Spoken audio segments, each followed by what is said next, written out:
Bonjour et bienvenue dans le camp de base, l'émission des rencontres au sommet. Si vous souhaitez aider ce podcast 100% indépendant, fait avec les petites mains d'une personne après 21h, n'hésitez pas à me soutenir à partir du prix d'un café par mois. Vous pouvez aussi envoyer votre épisode préféré à votre entourage. Ça change des photos de gâteaux ou de montagnes, non? Dans ce nouvel épisode, je pars à la rencontre de François Petit.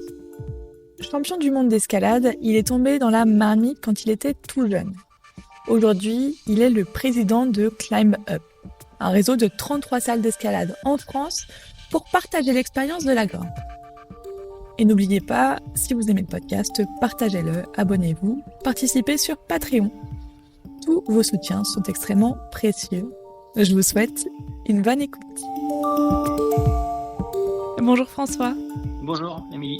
Merci beaucoup d'être sur le camp de base aujourd'hui. Alors, comme je disais en introduction, vous avez d'abord été champion du monde d'escalade. Vous avez grandi à Albertville. Racontez-nous un peu ce parcours de professionnel de l'escalade. Alors, c'est pas vraiment professionnel de l'escalade parce qu'on ne gagne pas beaucoup en escalade, hein, c'est pas le foot, mais plutôt passionné d'escalade. J'ai commencé l'escalade à l'âge de 12 ans. Je suis d'Albertville, effectivement. On est allé en montagne avec mon père et mon grand frère, qui a 4 ans de plus, qui est toujours guide. Et j'ai commencé à faire le Mont Blanc à 10 ans, et puis les compétitions d'escalade à 12 ans. Et comme on se débrouillait bien avec mon frère, on a continué. Voilà, j'étais champion du monde jeune à 16 ans, en cadet, puis après en junior. Et en 1997, j'ai gagné le championnat du monde senior à Paris, voilà, au Zénith de Paris. Et voilà, c'était des belles années où avec mon frère Arnaud, on était un peu les plus forts entre 1995 et 1999. Ouais. Vous décrivez une vie des petits que vous passez en montagne. Le camp de base, c'est aussi un podcast sur l'exploration et l'immersion en montagne. Est-ce que vous avez une voix particulière dont vous vouliez nous parler, peut-être une voix que vous avez appréciée? Alors, c'est vrai qu'on passait beaucoup de temps dans le Mont Blanc, parce que d'Albert, on allait l'été dans le Mont Blanc. Des fois, on dormait même sur le plateau de l'Aiguille du Midi. Maintenant, c'est interdit. Et une voix, c'est plutôt en Corse, parce que après les étés, on les passait un peu en Corse, quand j'avais 13-14 ans, à partir de ce moment-là. Et on a ouvert une très belle voie qui s'appelle le Jeff, au col de Bavella, sur les Teghilice. Et c'est voilà, l'une des plus belles voies qu'on a ouvert avec mon frère dans la journée. Enfin, lui, il grimpait en tête, moi, je portais les accus pour percer dans le granit. Et bon, le granit, c'est une pierre très dure. Et voilà, c'est l'une des plus belles voies au monde, en tout cas en Corse, à Bavella. Ok. Est-ce que vous pouvez nous parler un peu du programme d'entraînement comme ça quand on fait de l'escalade? Comment est-ce que se rythmait votre journée? Parce que vous avez été aussi étudiant à l'INSA, il me semble. Oui, c'est ça. Alors au début, j'étais en seconde première. Hein, j'ai gagné le championnat de France d'escalade senior en étant en première. J'avais 16 ans. Mais à l'époque, il n'y avait pas vraiment d'entraîneur. On lisait des livres. Je me rappelle, c'était Komechi en gymnastique. On essayait de trouver des parallèles avec d'autres sports. Et c'est nous qui faisions notre entraînement, à faire des semaines où on faisait plutôt du bloc, après de la résistance, de la continuité. Et on notait tout ce que l'on faisait avec des graphiques. Effectivement, j'étais déjà sur des graphiques, des choses, voilà. Pas sur les ordinateurs, c'était des graphiques qu'on faisait sur des petits papiers quadrillés avec le niveau de forme, et puis on voyait quand on s'entraînait beaucoup, et puis voilà, 3 semaines après, on était à un niveau de forme plus élevé. On alternait des moments où on s'entraînait beaucoup avec des moments de récupération pour avoir des surcompensations et progresser. Et ensuite, effectivement, on est rentré dans l'équipe de France, il y a un entraîneur. Mais voilà, les entraîneurs, c'était plutôt eux qui prenaient des billets d'avion, les hôtels, et ils nous conseillaient plutôt mentalement. C'est plutôt un conseil, et puis d'être rassuré mentalement, psychologiquement avant les compètes, parce qu'à chaque compète, on a l'impression que avec le stress, on n'est pas très fort, voilà, on va pas réussir, on va pas aller en finale. Et puis après, voilà, eux, leur boulot, c'était de nous rassurer, de nous dire qu'on était bien en forme, qu'il faut voilà, donner le meilleur de nous-mêmes. Et voilà. 87-2024, le temps s'est écoulé. Quelle différence vous faites entre les entraînements maintenant des plus grands champions et ce que vous avez pu vivre sur le terrain? Alors nous, c'est vrai que, comme je le disais, on a montré un petit peu tout notre entraînement. Alors, c'était surtout beaucoup de plaisir. Pour moi, il faut effectivement pour être un champion, il faut être doué en escalade. dans un autre sport, il faut vraiment avoir du plaisir à s'entraîner et pour aussi faire des grosses heures d'entraînement. Mais donc ce qui a changé, c'est que ça c'est beaucoup plus structuré l'entraînement. Maintenant, il y a plusieurs coachs, tu as des préparateurs physiques, tu as un entraîneur mental, un préparateur mental, et ça s'est structuré pour que les athlètes soient dans les meilleures conditions le jour J. Ce qui a changé aussi, c'est que au début, c'était la France qui était quand même la nation la plus forte. On était dans les 10 meilleurs mondiaux, on était 6 ou 7. Maintenant, dans les 10 meilleurs mondiaux, il y en a un ou deux Français. Donc, tous les autres pays ont progressé. Les Japonais, les Américains, les Anglais, les Coréens. Voilà. Avant, c'était plutôt France, un peu de l'Allemagne et l'Autriche. Maintenant, il y a beaucoup de pays qui s'entraînent et qui deviennent très forts à haut niveau. Ok. Ce qui est aussi intéressant, c'est que c'est un sport qu'on peut pratiquer l'hiver en salle et l'été, c'est-à-dire qu'on peut toujours s'entraîner, quoi. Tout à fait, ouais. Alors, c'est vrai que nous, on avait construit des petits murs d'escalade dans notre cave et dans une grange. Donc, c'est pour ça que c'est un grand mur d'escalade dans une grange. C'est une salle, presque une salle de bloc maintenant que l'on voit en ville. Et ça nous avait permis de beaucoup nous entraîner, d'avoir pris de l'avance un peu sur les autres concurrents. C'était une grande salle et on s'inventait des blocs, on s'inventait des circuits, on tournait. Et maintenant, effectivement, il y a des salles d'escalade de partout, en France, au Japon, partout, et l'entraînement se fait plus facilement. Mais nous, on travaillait beaucoup les circuits. Maintenant, les salles de bloc, c'est plutôt des blocs qui sont nouveaux chaque fois. Donc, c'est pas là où on s'entraîne vraiment parce que tu fais du à-vue et c'est pas en faisant du à-vue que tu progresses. Il faut travailler des blocs ou travailler des circuits de résistance, de continuité pour pouvoir progresser, pour aller au plus loin dans le physique. Quand tu es en à-vue, tu as toujours des mouvements que tu vas pas avoir bien maîtrisés et c'est sur ces mouvements donc tu vas tomber et en travaillant ces mouvements, c'est là où tu vas progresser pour t'adapter au bloc ou à la voie, aux prises. Voilà. Ok. Avant qu'on parle de Climb Up, j'aimerais bien, du coup, vous me parliez un peu de vos études. Vous êtes donc rentré à l'INSA de Lyon en 98 ou 99 ? En 93. Encore plus long. Je suis rentré en 93 et j'étais en sport-études. Donc, c'était la Maths P qui était intégrée. Je l'ai fait en 3 ans au lieu de 2 ans. Et puis ensuite, le deuxième cycle en génie mécanique de construction. Je l'ai fait en 4 ans au lieu de 3 ans. D'accord. Ok. Et ça me tenait à cœur. À l'époque, ma belle-sœur faisait ça. Il y avait des amis qui faisaient ça et je trouvais que c'était une belle école d'ingénieur. J'étais plutôt cartésien et j'avais envie de progresser dans ce domaine-là. Ouais. Voilà. C'est une école assez réputée en plus. Oui. Qui vous destinait à faire quoi du coup ? Au début, je voulais travailler chez Petzl parce que je suis pas très loin de chez moi, en Albertville à la base. Mm-hmm. L'école est à Lyon. Et j'ai fait mon stage de première année d'ouvrier entre guillemets chez Petzl. Mais j'étais le matin plutôt chez Petzl à regarder à vérifier les ampoules, la qualité. Je faisais du contrôle qualité sur des ampoules de lampe frontale.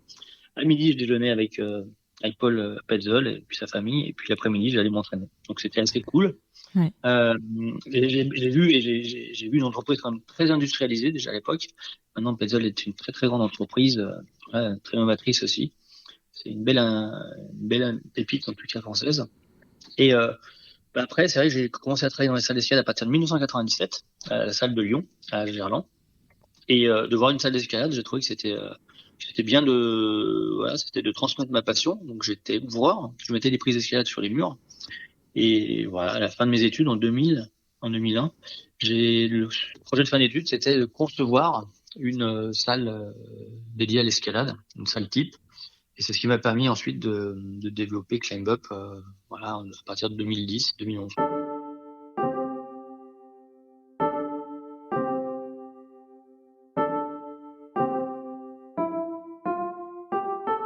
Alors justement, aujourd'hui, on va parler de Climb Up, dont la raison d'être, c'est la passion du bien-être physique, mental, social de tous. Comment est-ce que ça vous vient, justement, cette passion du bien-être par l'escalade ? Alors, c'est vrai que la raison d'être, c'est de partager notre passion de l'escalade pour le bien-être physique, mental et social de tous. Pour moi, c'est important, en fait, dans l'escalade. Déjà, c'est un sport symétrique, droite-gauche. C'est un sport aussi où on utilise les jambes. Même si au niveau, on est dans des gros dévers, des petites araignées avec des petites jambes. Mais surtout quand on grimpe en escalade, on se vide l'esprit, surtout pour les voies d'escalade. Parce que parce que le bloc, ça dure entre 5 et 10 secondes. Mais en tout cas, une belle activité pour voilà, lâcher prise aussi. Et puis le bien-être social, c'est parce que quand on grimpe, après, on a un temps d'échange, un temps de partage avec d'autres amis. Dans les salles, des fois, il y a des clients qui viennent, ils disent, ben voilà, on se rejoint le mardi soir. Ils ont pris leurs habitudes du mardi soir. S'ils sont fatigués, ils viennent, ils discutent un peu, ils font une ou deux voix, mais en tout cas, après, ils partagent un verre ou voilà, ils partagent un bon moment autour d'un verre, autour d'un repas dans la salle. Mhm. Donc, Donc c'est un sport un peu à part entière. L'escalade urbaine, c'est différent c'est pas tout à fait les mêmes profils de grimpeurs qui vont grimper à l'extérieur. Il y a 20 ans, les grimpeurs, ils venaient en salle pour vraiment s'entraîner donc ils venaient plutôt l'automne-hiver pour le printemps-été. Et puis maintenant, c'est un sport à part entière. C'est des jeunes qui veulent rencontrer d'autres personnes, qui veulent échanger. C'est un site presque de rencontre. Voilà. Aujourd'hui, Climb Up, c'est 31 salles. En combien de temps vous avez créé ce réseau de salles partout en France? Alors, c'est vrai que ça s'est fait petit à petit. C'est un peu comme d'être champion, hein. Moi, je me faisais plaisir à grimper, à m'entraîner à l'époque. Et ça a commencé en 2011, l'histoire de Climb Up, où en tant que directeur de la salle de Lyon, mon ancien patron partait un peu en pré-retraite. Donc, c'est un peu naturel que je reprenne la salle. Donc, voilà, j'ai racheté cette salle-là. Et puis, avec l'idée de refaire une salle ou d'ouvrir, enfin, ou de racheter une salle toutes les années. Et ça, c'est à partir de 2011. Donc, j'en ai repris une un peu à l'Euro Symbolique, qui est celle de Dijon, puis après celle d'Emeraude. Et j'ai créé ma première salle, vraiment en conception, c'était celle d'Aix-en-Provence, dans un village décathlon qui s'appelle Bouc-Belair. Et en fait, ça s'est fait naturellement. Après, on a levé des fonds avec d'abord BPI en 2017, puis avec Calcium Capital en 2019. Et c'est là où j'ai vraiment structuré ma levée de fonds et puis la société pour développer des nouvelles salles d'escalade. Nous, on est plutôt positionné sur l'escalade de blocs et de voies et enfants. On veut pas être bloc et restauration. J'appelle ça bloc burger. Mais voilà, c'est l'idée des opportunités. Et puis il y a eu le Covid. Donc on a fait des très belles salles on a aménagé des très belles salles pendant le Covid. Donc c'était compliqué parce que tout était bloqué. Fallait pas prendre des attestations pour sortir de chez soi, pour aller prendre le train. Et on a ouvert 7 salles pendant le Covid, que ce soit Port d'Italie, Mulhouse, Wittenheim, Lille Centre, Bordeaux, Bénin-Bornon, Caen et Aubervilliers. Voilà. Et des très belles salles qu'on a ouvertes. Après, donc le Covid nous a fait qu'on a pris des frais garantis par l'État. On était obligé, on s'est endetté, comme un peu toutes les entreprises. Et là maintenant, donc voilà, ça se passe mieux. On a réouvert en 2022.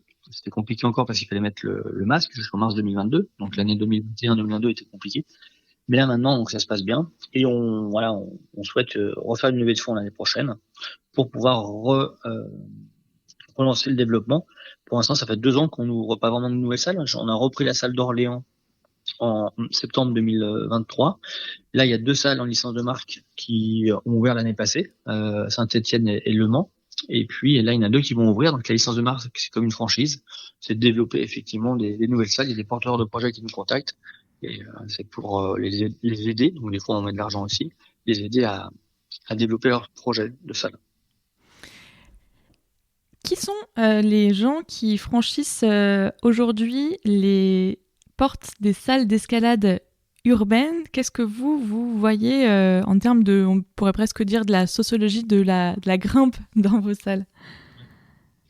Alors ça s'est rajeuni beaucoup. Avant, c'est vrai que c'était des grimpeurs qui s'entraînaient pour le printemps et l'été. Maintenant, ça s'est rajeuni. Et la moyenne d'âge, surtout en bloc, hein, c'est plutôt entre 16 et 30 ans.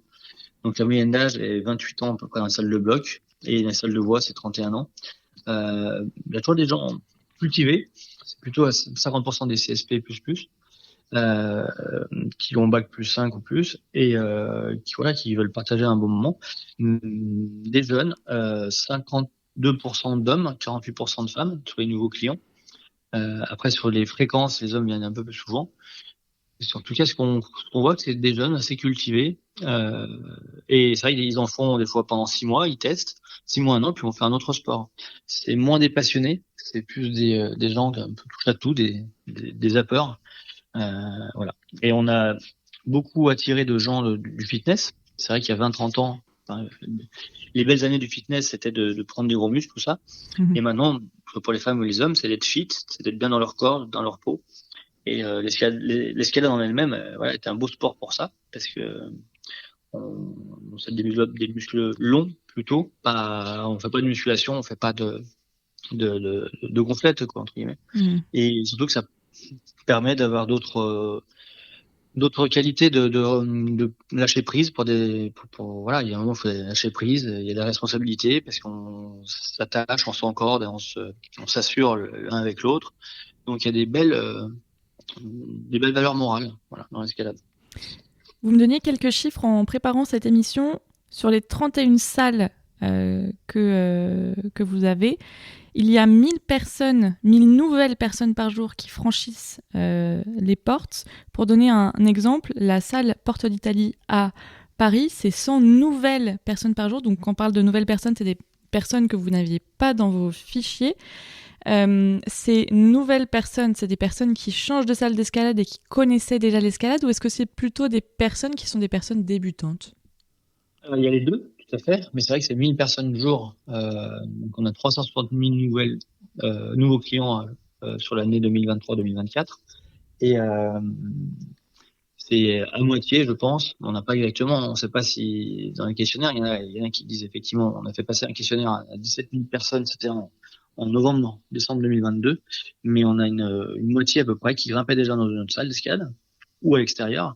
Mais quand on crée voilà une nouvelle salle, c'est surtout des nouveaux. C'est autour de la salle, à peu près entre 5 et 10 kilomètres, où des nouvelles personnes viennent essayer. Et surtout, donc la particularité de Climb Up, c'est qu'on a des cours découvertes. On a des cours parents-enfants. On a des cours d'essai gratuits pour les enfants, pour les tester en juin et en septembre, savoir s'ils ont envie de faire des cours d'escalade toute l'année.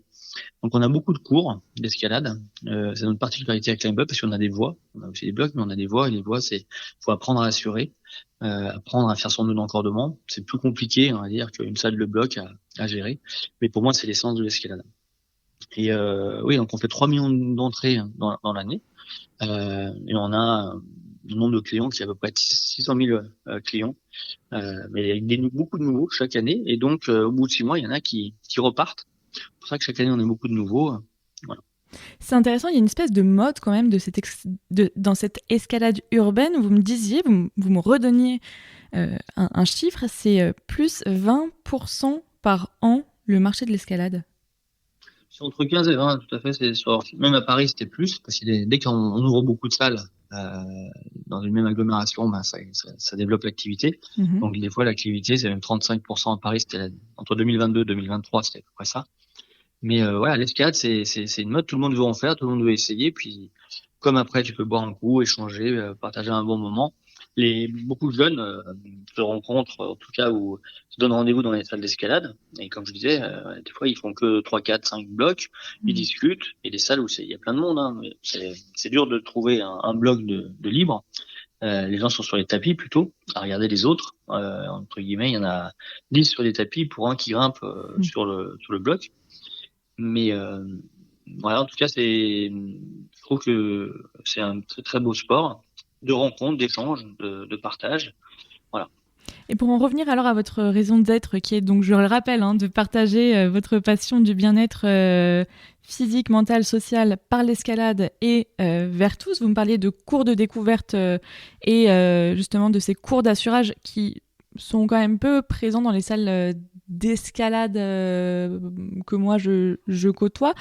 Quelles sont vos autres activités autour de ces questions-là? On parle de plus en plus, notamment en montagne, de la pollution qui vient en grande majorité des trajets. Est-ce que vous... On a fait un travail important depuis 2-3 ans.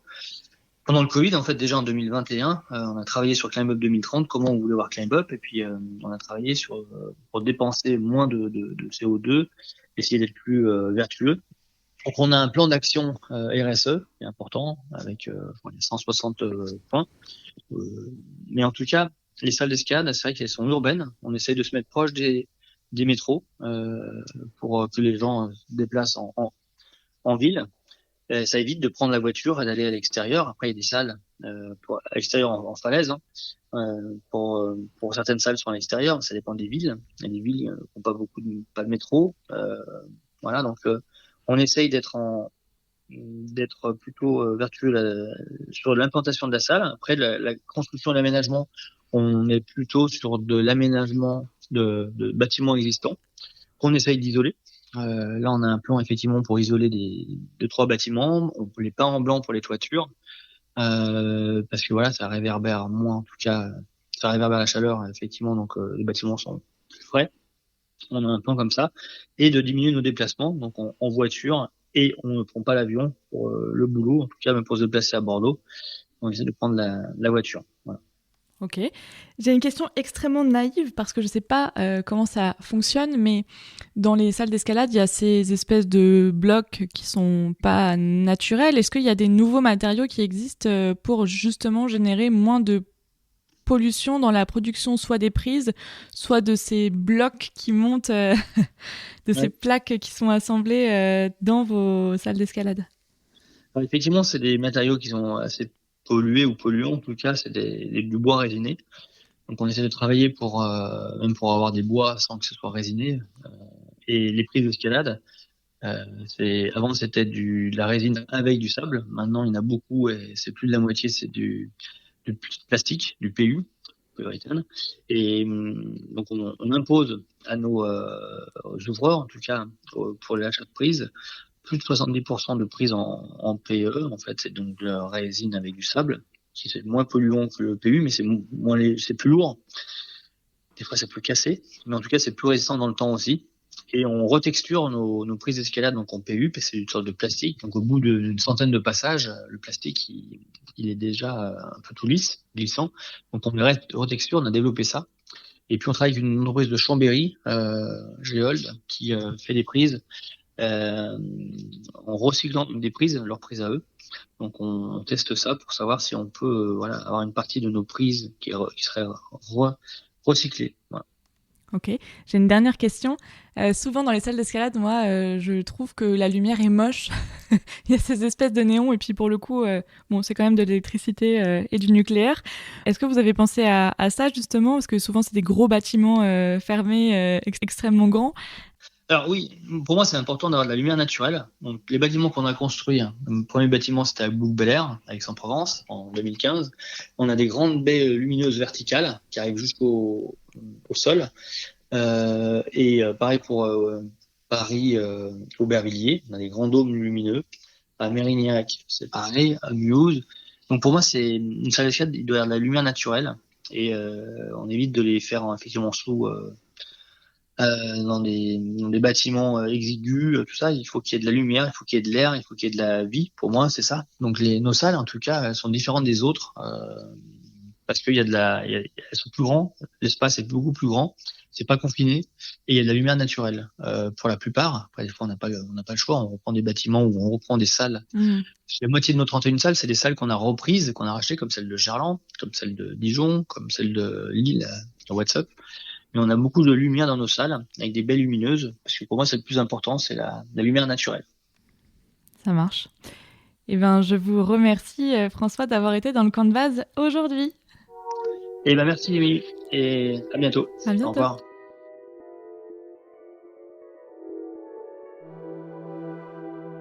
Cet épisode du camp de base est terminé pour aujourd'hui. J'espère qu'il vous a plu. N'hésitez pas à le partager si c'est le cas. Et à vous abonner à la newsletter du camp de base. Tous les liens sont dans la description. À très bientôt dans le camp de base. Rencontre au sommet.